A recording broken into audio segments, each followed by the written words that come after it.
আসসালামু আলাইকুম। আশা করি সবাই ভালো আছেন। আমি সাজ্জাদ হোসেন শুভ আছি আপনাদের সাথে। আজকের টিউটোরিয়ালে আমরা দেখব কিভাবে একটি মেনু ডিজাইন করতে হয়। তো আমি প্রথমে চলে যাচ্ছি ইলাস্ট্রেটরে আসার পর এখানে ফাইল থেকে নিউতে ক্লিক করতে হবে। তারপর এখান থেকে সিলেক্ট করতে হবে A4 সাইজ। সাধারণত মেনু ডিজাইনের ক্ষেত্রে A4 সাইজ বা A3 সাইজ হয়ে থাকে। আর এখান থেকে আপনারা সিলেক্ট করে নেবেন প্রিন্ট। যেহেতু আমি এটাকে প্রিন্ট করব না, তো আমি এখান থেকে প্রিন্ট সিলেক্ট করছি না। আর এখান থেকে ইঞ্চিতে করে নেবেন। তারপর গ্রিড নিয়ে নেবেন 0.125। এখানে অ্যাডভান্স অপশনে এসে যেহেতু এটা প্রিন্ট হবে, সেহেতু আপনারা যদি আপনাদের ক্লায়েন্টের জন্য করে থাকেন অবশ্যই CMYK কালারটা নেবেন। যেহেতু আমি এটাকে কোনো ক্লায়েন্টের জন্য করছি না, আমি এটাকে আপলোড করার জন্য করছি, সেহেতু আমি এখানে RGB নিয়ে নিতে পারি, আমার কোনো সমস্যা নেই। আর এখান থেকে আপনার যতটা আর্টবোর্ড প্রয়োজন আপনি 2টা নিতে পারেন, 3টা নিতে পারেন বা একটা নিতে পারেন। তো আমি আজকে 2টা আর্টবোর্ডে ডিজাইন করব, তো এখান থেকে আমি 2টা নিয়ে নিলাম। আর এখানে raster effect high 300 PPI, preview mode default, তারপর ক্রিয়েট। তো ডিজাইন করার ক্ষেত্রে অবশ্যই কন্টেন্ট প্রয়োজন। তো আপনি কন্টেন্টগুলো কোথায় পাবেন? যদি আপনি আপনার ক্লায়েন্টের জন্য ডিজাইন করেন তাহলে আপনার ক্লায়েন্ট আপনাকে সেই কন্টেন্টগুলো প্রোভাইড করবে। আর যদি আপনি শেখার জন্য ডিজাইন করেন তাহলে আপনি নিজ থেকে সেগুলো ক্রিয়েট করতে পারেন বা গুগলের সাহায্য নিতে পারেন। তো আমি আজকে এখানে আমার কিছু পিকচার, লোগো আমি এগুলো গুগল থেকে নিয়ে রেখেছিলাম। তো যেহেতু আমি আমার ক্লায়েন্টের জন্য করছি না, তো আজকে আমি এই পিকচারগুলো এবং এই লোগোটা আমাদের ডিজাইনে ব্যবহার করব। তো প্রথমেই আমরা এখানে রেক্ট্যাঙ্গেল থেকে আমাদের আর্টবোর্ডের উপর একটা শেপ ক্রিয়েট করে নিলাম এবং অল্টার চেপে কপি করে আমরা দ্বিতীয় আর্টবোর্ডের উপরে আরেকটা রেখে দিলাম। এখন আমরা এটাতে কালার ইউজ করব। এখান থেকে আমি ব্ল্যাক কালার ইউজ করতে পারি।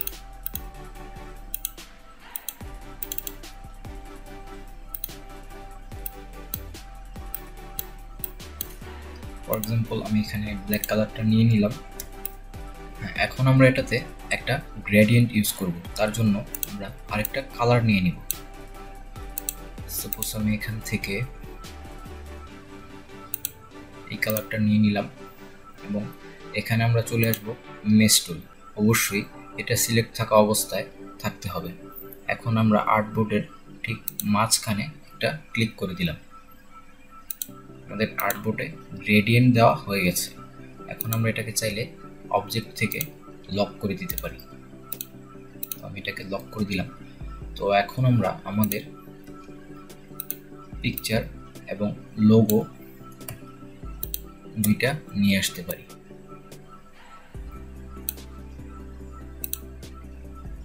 তো আগে আমি পিকচারটা বসিয়ে নিই। কন্ট্রোল এবং অল্টার চেপে আমি পিকচারটাকে একটু ছোট করে নিলাম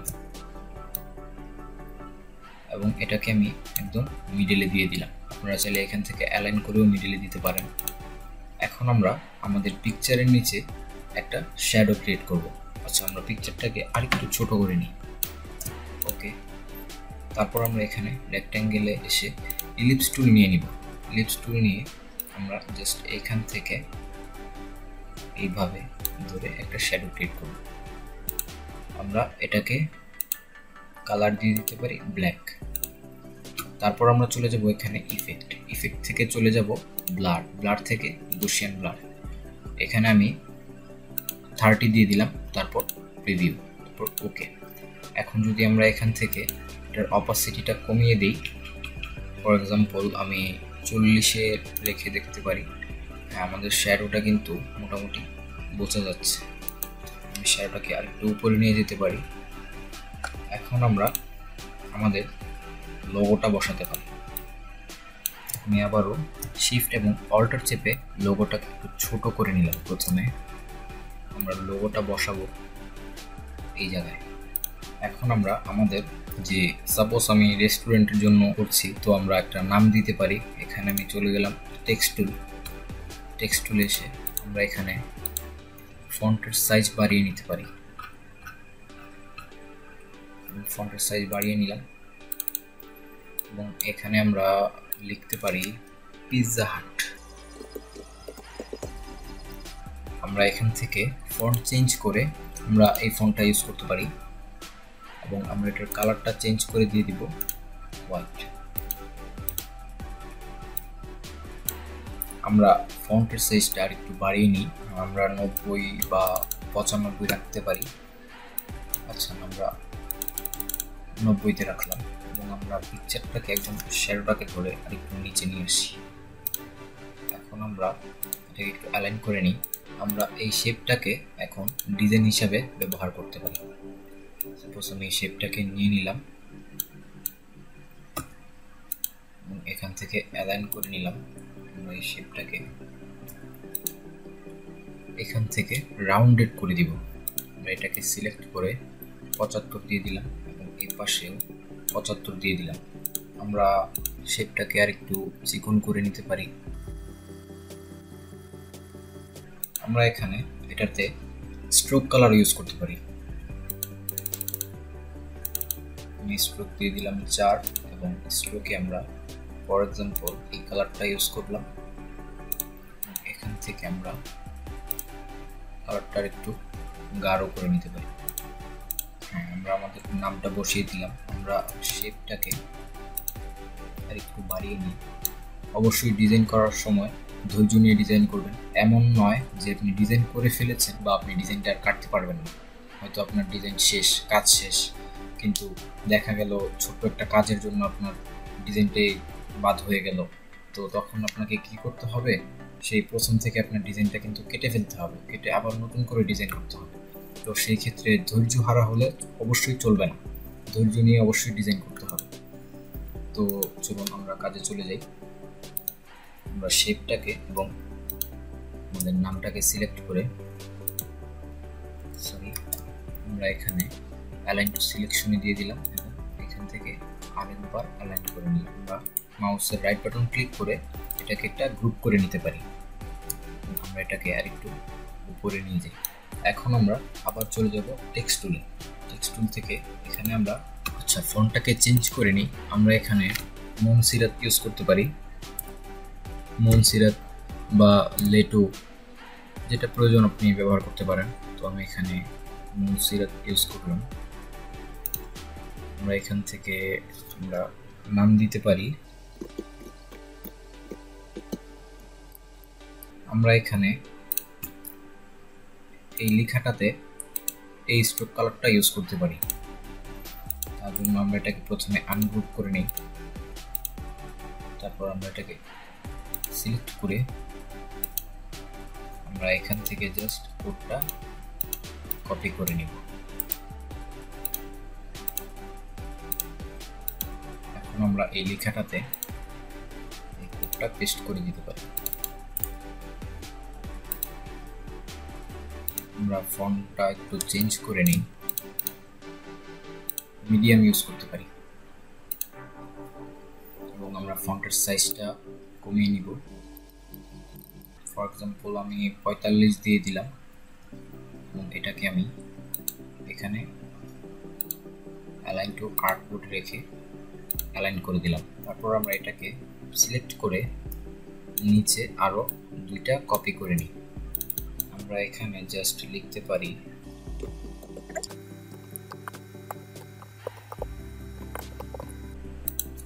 আমি এখানে লিখে দিলাম ওপেন 10 AM to 10 PM। আমরা এখন এটার ফন্ট সাইজটা চেঞ্জ করব।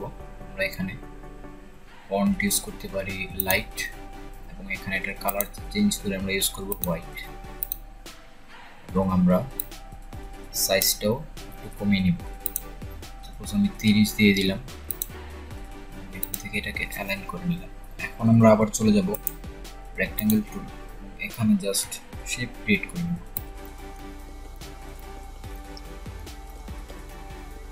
আমি একটা শেপ ক্রিয়েট করে নিলাম এবং আমরা এটাকে আরেকটু উপরে নিয়ে গেলাম। এখন আমরা জাস্ট এখানে লিখে দিতে পারি,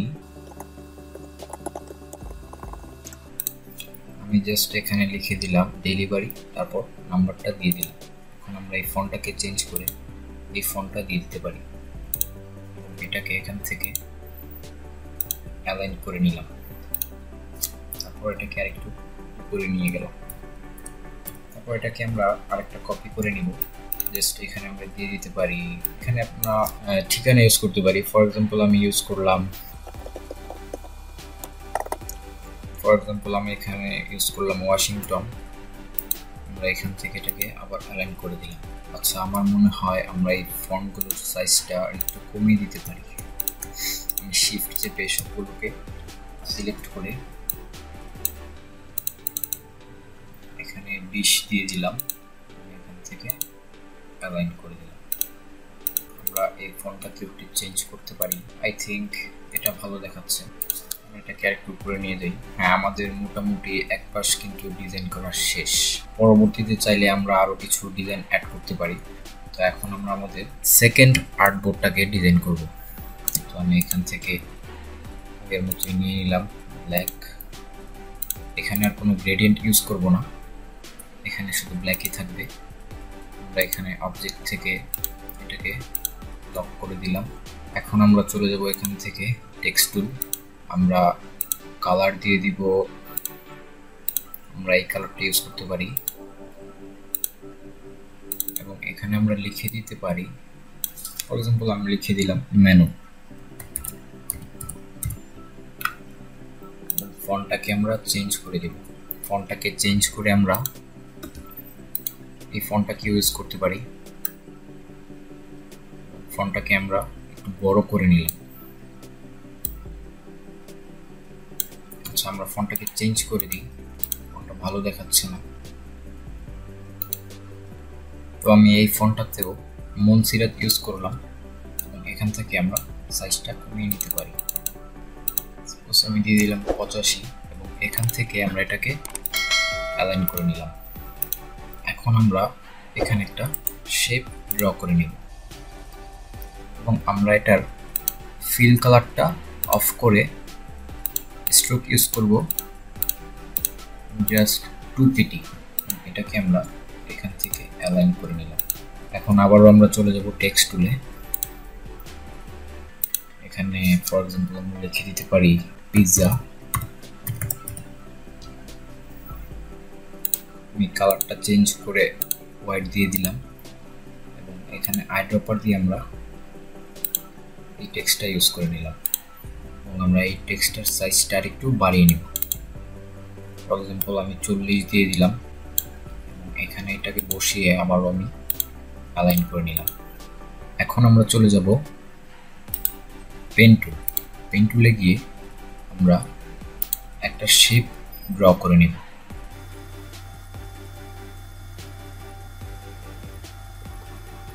তারপর আমরা এটার ফিল কালারটা অফ করে দিব এবং স্ট্রোক কালারটা অন করে দিব। আমি জাস্ট 2 pt নিয়ে নিলাম এবং আমরা এটাকে আরেকটু ছোট করতে পারি। এবং আমি শিফট এবং অল্টার চেপে একটু ছোট করে নিলাম, এটাকে আরেকটু উপরে তুলে দিলাম। এখন আবারও আমরা চলে যাব রেক্টেঙ্গেল টুল এবং জাস্ট এখানে ছোট একটা শেপ ক্রিয়েট করে নেব, একদমই ছোট।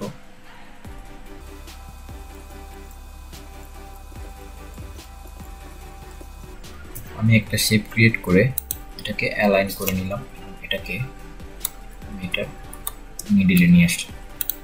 এখন আমরা এখানে কিছু আইটেম বসাতে পারি। ফর এক্সাম্পল আমি দিয়ে দিলাম পিৎজাই দিয়ে দিতে পারি। আমরা এখানে আগে ফন্ট সাইজটা কমিয়ে নিই এবং ফন্টের কালারটা চেঞ্জ করে হোয়াইট করে নিই। আচ্ছা, আমরা আগে এখানে ফর এক্সাম্পল লিখতে পারি পিৎজা। এখানে এখন আমরা জাস্ট আইটেম বসাবো। আমরা এখানে ফন্টটাকে চেঞ্জ করে লাইট ইউজ করলাম, ফন্টের সাইজ কমিয়ে 15 দিয়ে দিলাম। এটাকে আমরা কপি করে জাস্ট এখানে নিয়ে বসিয়ে দিলাম। এখানে আমরা ফর এক্সাম্পল ইউজ করতে পারি, এখানে আর কিছু অ্যাড করতে পারি। আমি লিখতে পারি পিৎজার প্রাইস।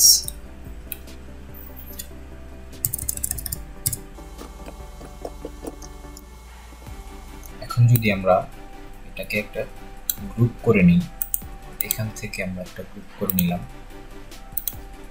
এবং আমরা জাস্ট এই আইটেমটাই পুরোটা ডিজাইনে বসাবো। সাপোজ আমি এই পাশে দিয়ে দিলাম 3টা, আবার আমরা এটাকে কপি করলাম, এটাকে ধরে কপি করে আমরা আরেকটা বসিয়ে দিলাম এই পাশে। এখন আমরা জাস্ট এটাকে একটা কপি করে এখানে নিয়ে আসলাম এবং এখানে আমরা দিতে পারি, জাস্ট এখানে ইউজ করলাম বার্গার। আচ্ছা, আমরা যদি এই শেপটাকে আরেকটু বড় করে নিই, আমরা এটাকে এখানে বসিয়ে দিতে পারি, আরেকটা কপি করে আমরা ঠিক এই পাশে বসিয়ে দিলাম। যদি আমরা এটাকেই একটা কপি করে এখানে নিয়ে আসি এবং এটাকে যদি আমরা আনগ্রুপ করে এখানে পিৎজার জায়গায় যদি আমরা লিখে দিই বার্গার, সাপোজ আমি লিখে দিলাম বার্গার প্রাইস, এটাকে আমরা ধরে একটা গ্রুপ করে নিব, থেকে গ্রুপ করে নিলাম এবং অল্টার চেপে আমি এটাকে আরো 2টা কপি করে নিলাম। এখানে জাস্ট আপনার আইটেমগুলো বসবে। আমি ফর এক্সাম্পল এগুলো কপি করে নিচ্ছি। যদি আপনি আপনার ক্লায়েন্টের জন্য করেন তাহলে কিন্তু আপনার ক্লায়েন্ট আপনাকে সবগুলো প্রাইস কিন্তু বলে দিবে এবং কোন জায়গায় কি বসবে সেটাও কিন্তু বলে দিবে।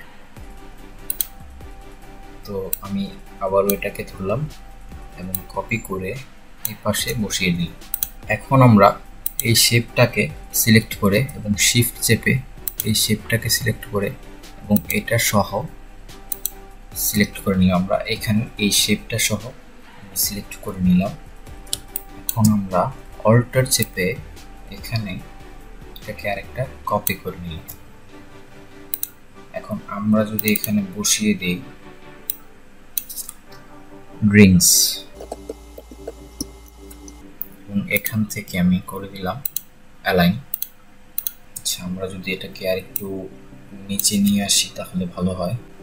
নিচে নিয়ে আসলাম এবং জাস্ট আমরা এখান থেকে একটাকে কপি করে নিয়ে আসব এইখানে এবং এটাকে আমরা আনগ্রুপ করে এখানে যদি আমরা লিখে দিই জাস্ট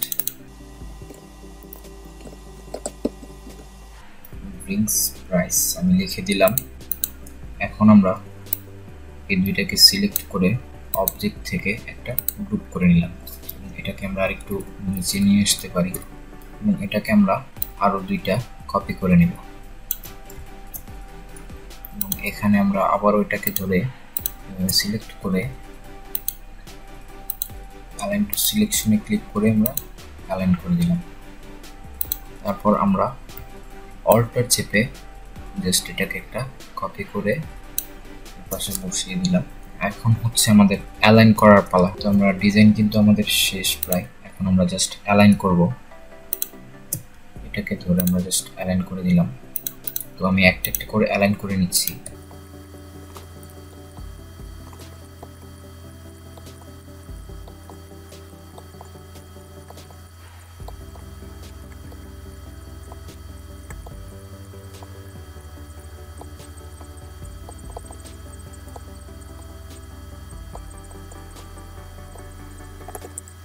তো আমি সবগুলোকে অ্যালাইন করে নিলাম। এখন আমরা চাইলে আরেকটু কাজ করতে পারি। আমরা যদি এই ফন্টগুলোকে একটু বোল্ড করে দেখি তাহলে কেমন হতে পারে। আমরা এটা ইউজ করতে পারি, খারাপ হয় না। এখন আমরা আরেকটু ডিজাইন করব। তার জন্য আমি আগে পিকচারগুলো নিয়ে আসি।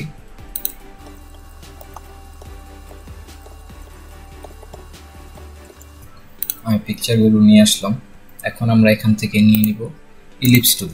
ইলিপস টুল নিয়ে শিফট এবং অল্টার চেপে একটা শেপ ড্র করে নিলাম। এটাকে আমরা এখানে এডিট থেকে কপি করব এবং কপি করে আবার পেস্ট ইন ফ্রন্ট। আমরা এখানে এটাকে নিয়ে আসি, আমরা এটাকে আরেকটু বড় করে নিই। এখন আমরা এই শেপটাকে আরো 2টা কপি করে নিব।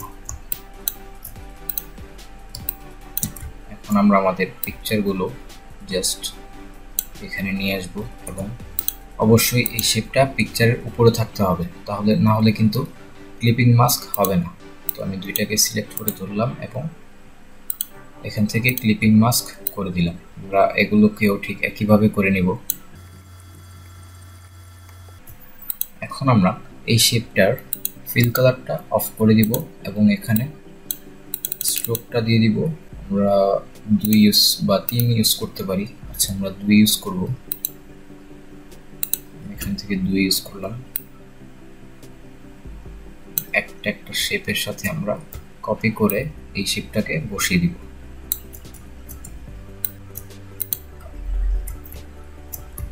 আচ্ছা, আমরা এগুলোকে একটু ছোট করে দিতে পারি।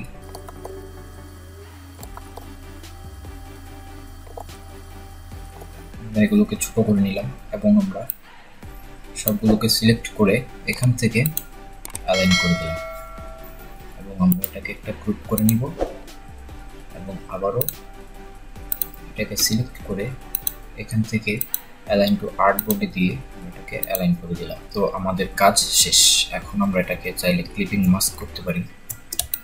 আচ্ছা, আমরা চাইলে আরেকটু ডিজাইন অ্যাড করতে পারি, যেটা আমি সবসময় করে থাকি।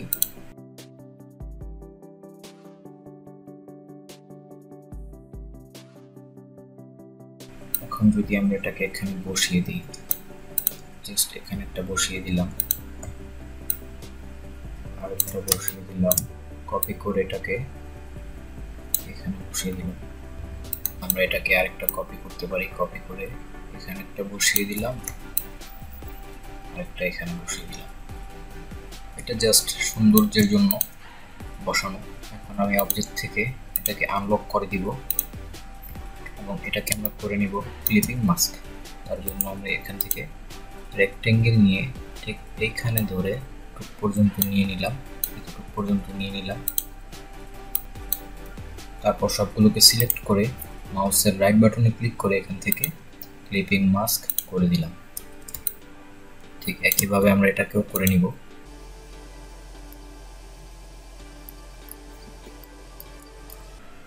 আমরা ক্লিপিং মাস্ক করে নিলাম। তো আমাদের কাজ শেষ। এখন আমরা এটাকে যেখানে ইচ্ছা সেখানে নিয়ে যেতে পারি। তো এখন আপনি চাইলে এটাকে সেভ করে দিতে পারেন, তো আমি আর সেভ করছি না। তো এইভাবেই আপনি চাইলে একটা ফুড মেনু ডিজাইন করতে পারেন।